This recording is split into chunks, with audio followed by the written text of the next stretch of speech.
こんにちは。100円ショップで揃う材料で作れるクラフトのアイデアを紹介しているケロです。皆様、親しい間柄でちょっとぶつかりそうになったりして謝るとき、なんて言いますか？あ、ごめんねとか。最近職場の20代の同僚から指摘されたんですが、40代のおばちゃんスタッフはそういう時ごめんちゃいって言ってるらしいんです。言ってる。言いませんか？ごめんちゃい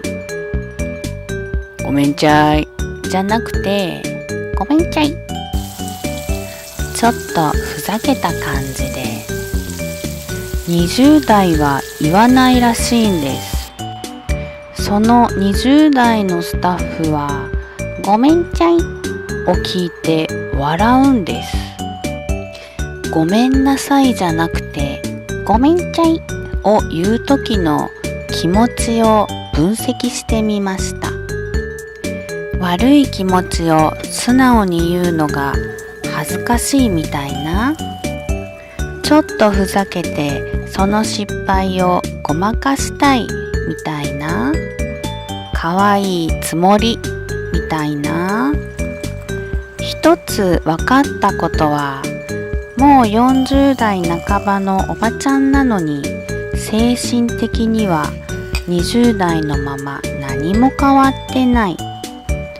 使ってる言葉も20代から何も変わってない。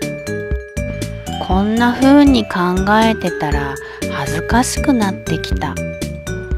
今さら言葉を変えれるかな？でも急には変えられない。とっさに出る言葉だからすぐには変えられませんよね。多分50歳になっても60歳になっても70歳になっても言ってるごめんちゃい。30年後のばあばたちがごめんちゃいって言ってるのを想像すると笑えてくる。